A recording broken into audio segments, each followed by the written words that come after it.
Hello students, good morning. Welcome to our channel advance history. आज हम advance history से करेंगे जहांगीर के शासनकाल को, यानी जहांगीर ने जो भी अपने शासनकाल में, अपने राजनीतिक काल में किया, उसके बारे में हम चर्चा करेंगे हमारे एडवांस हिस्ट्री से। ओके, तो I hope my every content is helpful for you. So let us we start. Jahangir, जिसका शासनकाल 1605 से 1627 ईस्वी तक रहता है, और जब वो गद्दी पर बैठता है तो 36 साल का वो होता है, 36 वर्ष का होता है, और 24 अक्टूबर 1605 ईस्वी को गद्दी पर बैठता है।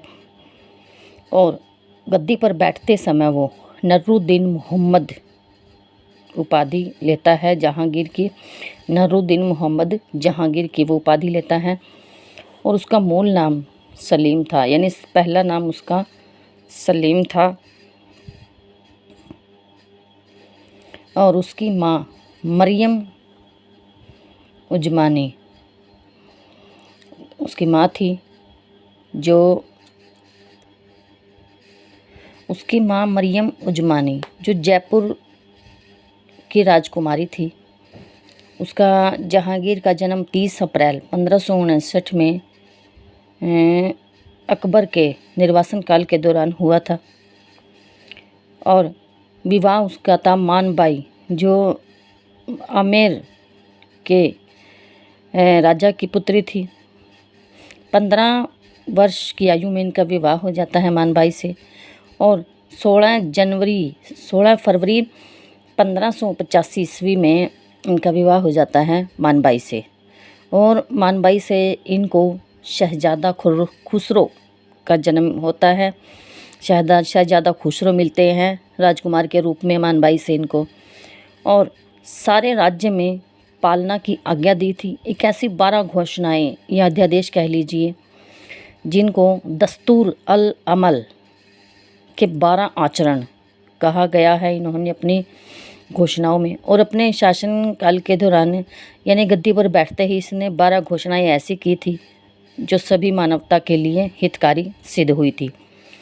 तो नंबर 1 पर है तमगा नामी करों का निषेध, यानी कोई भी ऐसा तमगा नामी जो कर है उनको निषेध कर दिया जाएगा, बंद कर दिया जाएगा। आम रास्तों पर डकैती व चोरी के विषय में नियम बना दिए गए। और नंबर 3 पर है मृत व्यक्ति की संपत्ति पर निर्विघ्न अधिकार, यानी कोई व्यक्ति अगर मर जाता है तो उसकी संपत्ति पर राजा अधिकार कर लेता है बिना किसी विघ्न के। और नंबर 4 पर है मदिरा व मादक पदार्थों की बिक्री पर निषेध। और नंबर 5 पर है अपराधियों के घरों की कुर्की व अंग भंग का नियम, यानी जो भी कोई अपराध करता था तो उसका अंग भंग कर दिया जाता था, तो उसको भी उसने निषेध कर दिया। संपत्ति पर बलपूर्वक कर अधिकार देने का निषेध देता है, वो नंबर 6 पर। और नंबर 7 पर आता है अस्पतालों का निर्माण और रोगियों की देखभाल के लिए हकीमों की नियुक्ति करता है। और नंबर 8 पर आता है और निर्दिष्ट दिनों में पशुवध निषेध। और नंबर 9 पर आता है रविवार के प्रति आदर, रविवार के प्रति गहरा आदर रखता था वो। और ये जो नंबर 7 का क्वेश्चन है, ये बहुत इम्पोर्टेंट है और अक्सर एग्ज़ाम में पूछा जाता है कि जहांगीर की ऐसी घोषणाओं में कौन से नंबर पर अस्पतालों का निर्माण है और रोगियों की देखभाल के लिए हकीमों की नियुक्ति करता है वो। ओके। और नंबर 10 पर आते हैं मनसबदार और जागीरों का सामान्यीकरण और प्रमाणीकरण। उनका सामान्यीकरण और प्रमाणीकरण, किस हर एक के पास प्रमाण होना चाहिए कि किसके पास कितने मनसब हैं और कितनी जागीरें हैं, उनका ब्यौरा होना चाहिए। और नंबर 11 पर है आइमा प्रार्थना प्रशंसा के लिए जो भी भूमि दी गई है उसका प्रमाण उस व्यक्ति के पास हमेशा होना चाहिए। जब भी शहंशाह देखे तब वो देख सकता है। और बंदियों को क्षमादान, यानी बंदी अगर अपने आचरण में अच्छा रह जाता है तो उसको क्षमादान दिया जाता था जहांगीर के द्वारा। नेक्स्ट पॉइंट पर चलने से पहले मैं आपको बता देती हूँ कि अगर मेरे कंटेंट में कोई भी ऐसी कमी हो तो प्लीज़ कमेंट करें और मेरे वीडियो को शेयर करें और लाइक करें। और अगले पॉइंट पर हम चलते हैं कि 1601 में, मैं सीरीज़ वाइज बताती रहूँगी आपको डेट बाय डेट, क्योंकि अक्सर एग्ज़ाम में डेट्स ही पूछी जाती हैं। और 1601 में है कि सलीम ने अपने पिता के विरुद्ध विद्रोह कर दिया था और इलाहाबाद में अपने आप को स्वतंत्र घोषित कर दिया था। उसने विद्रोह करने के बाद अपने पिता के 1601 में। 1602 में सलीम ने अकबर के निकटतम व्यक्ति, जो अकबर का सबसे ज़्यादा नज़दीक था, अबुल फजल को दक्षिण अभियान से जब वो लौट रहा था तो उस समय उसको मरवा देता है वो। और उसका अब्दुल रहीम खाना का उस पर बहुत प्रभाव था, जहांगीर पर। बादशाह बनने के बाद सलीम को सबसे पहले अपने पुत्र खुसरो का सामना करना पड़ा और भेरावल जलंधर में दोनों के बीच युद्ध होता है और जिसमें खुसरो पराजित होता है और जहांगीर द्वारा उसे अंधा करवा दिया जाता है। यानी खुसरो को अंधा जहांगीर ने कौन से स्थान पर करवाया था? तो भेरावल जलंधर में करवाया था। नेक्स्ट पॉइंट है, इलाहाबाद में ही खुसरो बाग में खुसरो का मकबरा बनवाया जाता है। और मई में 1611 ईस्वी में जहांगीर ने मेहरुन्निसा नामक एक विधवा थी।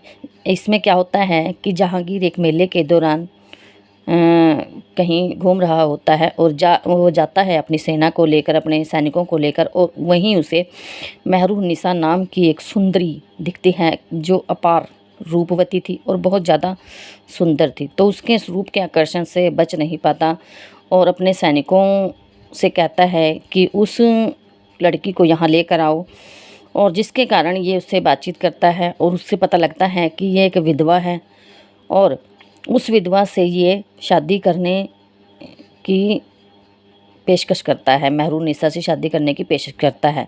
तो इसके पिता मेहरुन्निसा के और मेहरुन्निसा दोनों ही जहांगीर के साथ चले आते हैं और नूर महल की उपाधि देता है यह जहांगीर को। जब ये लाता है अपने महल में तो इसे नूर महल की उपाधि देता है इसकी सुंदरता के कारण, जो बाद में नूरजहां कहलाई। इसकी माँ नूरजहां की माँ अस्मत बेगम ने इत्र बनाया था गुलाब की पत्तियों से, और इत्र जन्मदात्री या विधिदात्री भी इसकी माँ को कहा जाता है। जो मेहरुन्निसा थी वो तेहरान निवासी मिर्जा ग्यास बेग की पुत्री थी और एतमादुद्दौला की उपाधि इसको देता है अपने राज्य में लाने के बाद ग्यास बेग को Jahangir. Okay, I hope you can understand that.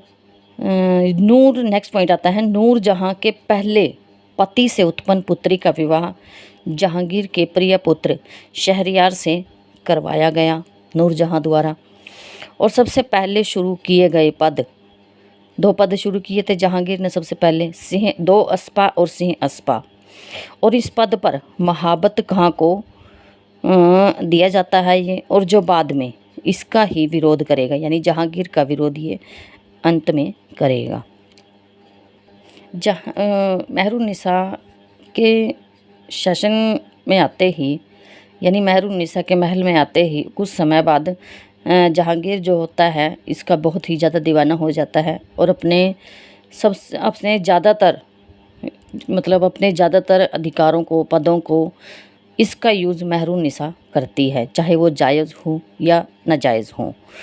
तो जिसके कारण इसके मेहरुन्निसा के कारण जहांगीर अपने शासनकाल को कुछ ही वक्त तक जी पाता है। पुर्तगालियों द्वारा भारत में लाई गई तंबाकू की खेती जहांगीर के शासनकाल में उत्पादित की गई, यानी जहांगीर के शासनकाल में तंबाकू की खेती सबसे पहले की गई थी। साम्राज्य विस्तार, अब हम आते हैं कि साम्राज्य विस्तार कहाँ से कहाँ तक करता है जहांगीर और कैसे करता है।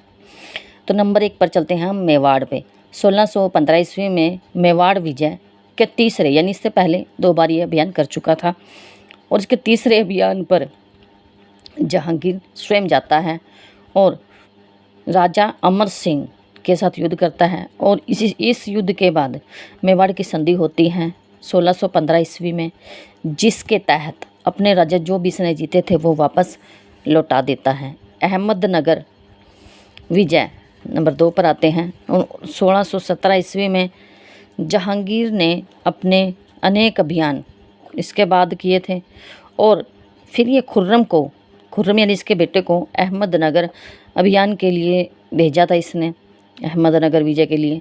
और इसका शासक वजीर मलिक अंबर इसका वजीर था।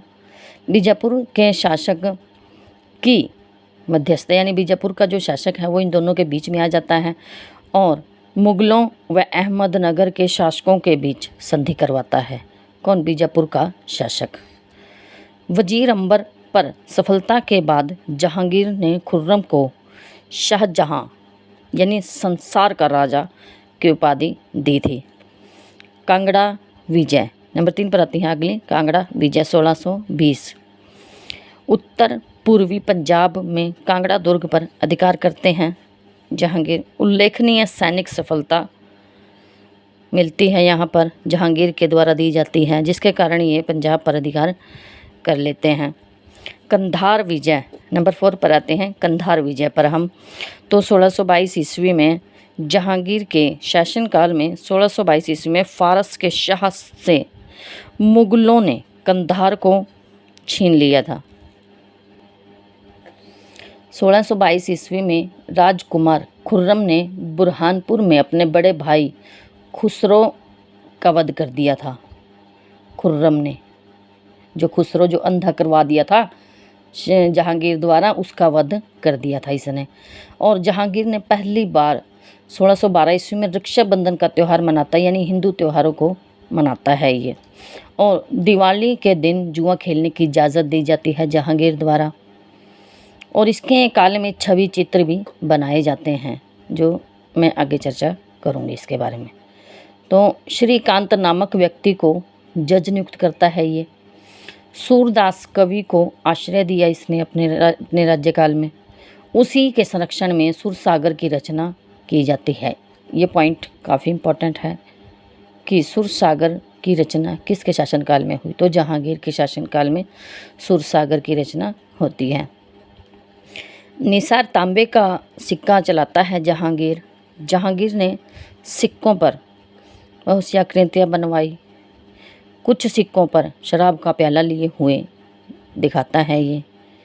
और 80 के दशक में नीलामी हुई थी। एक ऐसा सिक्का बनवाया था इसने जो 12-12 किलो वजनी के 2 सिक्के थे, जो सबसे बड़ा सिक्का इसने बनवाया था। यानी इससे पहले 12-12 किलो सोने के सिक्के किसी शासक ने नहीं बनवाए, जो जहांगीर ने बनवाए थे। इन सिक्कों को एक ईरान के शासक शाह को तोहफे में और दूसरा निजाम के पास आ गया था, यानी तोहफे में दे दिया था। इनको राजपूतों और अतिथियों को तोहफे में दिया जाता है ये 12-12 किलो वजनी सोने का सिक्का। मोहर के रूप में दर्ज है सबसे बड़ा सिक्का, यानी सबसे बड़ी मोहर के रूप में ये दर्ज किया गया सिक्का जहांगीर का। 1970 के दशक में नीलामी के खजाने से गायब हो जाता है, निजाम के खजाने से गायब हो जाता है। और 80 के दशक में इसमें नीलामी होती है, उसके बाद से ये गायब है। इस सिक्के का जिक्र निकोलो मनुकी ने किया है। कैप्टन हॉकिंस ने अपने जो इसके मतलब विद्वान थे, ये यूरोपीय यात्री थे, और इस यूरोपीय यात्रियों के वृत्तांतों में इस सिक्के का जिक्र मिलता है। और तुझ ए जहांगीरी में भी इसका जिक्र मिलता है, जो जहांगीर की आत्मकथा है। उस आत्मकथा में भी ये अपना जिक्र करता है। ओके। आगरा, अहमदाबाद, अजमेर, बुरहानपुर, दिल्ली ने चांदी, सोने और तांबे के सिक्के ढलवाए जाते थे यहाँ इन जगहों पर, यानी तीनों मोहरों के सोने, चांदी और तांबे, तीनों धातुओं के। आगरा, अहमदाबाद, अजमेर, बुरहानपुर और दिल्ली। और नेक्स्ट पॉइंट है अहमदनगर, पटना, कश्मीर, फतेहपुर, जहांगीर नगर। और यहाँ से सिर्फ सोने के सिक्के बनाए जाते थे। सूरत और उज्जैन से चांदी के सिक्के, सिर्फ चांदी के सिक्के बनाए जाते थे। एक तरफ जिन सिक्कों के कलमा, दूसरी तरफ नर्रुद्दीन मोहम्मद जहांगीर शाह अकबर शाह नाम लिखा होता था। इस पे जहांगीर की मूर्ति होती थी, सिंह की मूर्ति होती थी, प्याले की जहांगीर प्याला लिए हुए होता था। ये छोटा सा साइड में सूरज होता था। टकसाल का नाम होता था इन सिक्कों पर। राजवर्ष होता था कि किस राजा ने किस शासन तक और किस शासक काल के दौरान मतलब उसका राजवर्ष चला, और हिजरी संवत होता था। अफ़गान सर्वप्रथम जहांगीर के कार्यकाल से मुग़लों के मित्र हुए और उन्हें मनसबदारों की श्रेणी में रखा जाता था। जहांगीर की प्रेमिका थी एक अनारकली, जिससे वो बहुत ज़्यादा प्यार किया करता था, और नूर महल के आने के बाद इसकी इम्पोर्टेंस कम हो जाती है। ओके, तो 1608 ईस्वी में कैप्टन हॉकिंस दरबार में आया। उसे इसने 400 का मनसब दिया था खुश होकर। 1615 ईस्वी में सम्राट जेम्स प्रथम का दूत सर टॉमस रो आया इसके दरबार में, यानी हॉकिंस, कैप्टन हॉकिंस और टॉमस रो जहांगीर के दरबार में आते हैं। ये काफ़ी इम्पोर्टेंट पॉइंट है एग्ज़ाम के पॉइंट ऑफ व्यू से। 28 अक्टूबर 1627 ईस्वी में जहांगीर की मृत्यु हो जाती है, और कश्मीर से लाहौर तक वो जब आ रहा था अपने यात्रा के दौरान उसकी मौत हो जाती है, और रावी नदी के तट पर शहादरा लाहौर में इसका मकबरा बनवाया गया। अब जहांगीर की चित्रकला के बारे में थोड़ा कुछ हम जान लेते हैं। जब हम जहांगीर को पढ़ रहे हैं तो कंप्लीट करेंगे जहांगीर को। तो स्वयं भी एक चित्रकार था ये जहांगीर। बिशन, मंसूर, अबुल हसन, मनोहर, दौलत, फारूक बेग, ये सारे इसके चित्रकार थे। बिशन को इसने फ़ारस के शाह के पास भेजा था उसका चित्र बनाने के लिए। मंसूर इसका एक पक्षी चित्र, पुष्प, पक्षी या पशु का विशेषज्ञ था ये, यानी उनके चित्र ये अच्छी तरह से बनाता था, जिसमें साइबेरियस का सारस, बिरला सारस इसका सबसे महत्वपूर्ण चित्र है, और बंगाल का पुष्प, ये महत्वपूर्ण चित्र इसके माने गए हैं। और जहांगीर रूप चित्रण कला शाहजहां के काल में हुई थी। यहाँ तो सिर्फ चित्रकला हुई थी, यानी कम थे, मतलब रूप चित्र कम थे, लेकिन रूप चित्रण कला शाहजहां के काल में, जो आगे हम पढ़ेंगे उसके बारे में, वहाँ आती हैं। चित्रकला का स्वर्ण युग जहांगीर के शासनकाल को हम कहते हैं। यानी अक्सर ये भी पॉइंट ऑफ एग्ज़ाम के व्यू से इम्पोर्टेंट है। मंसूर को जहांगीर ने नादिर अल असर और नादिरुज्जमा की उपाधि दी थी, उसके ऐसी खूबियों से खुश होकर। और संगीतज्ञ, यानी संगीत का भी जहांगीर के शासन काल में काफ़ी रोचक विवरण रहा है। विलास खां, छतर खां, मक्खू खां और हमजान इसके प्रमुख संगीतज्ञ थे, जो इसको संगीत सुनाते थे। इसके दरबारी संगीतज्ञ थे, ये दरबारी थे, दरबारी संगीतज्ञ थे। ओके, मैं कोशिश करती हूँ कि मेरा कोई भी पॉइंट स्किप ना हो। तो I hope this content is helpful for you. Thanks for watching. Like, share and subscribe my video.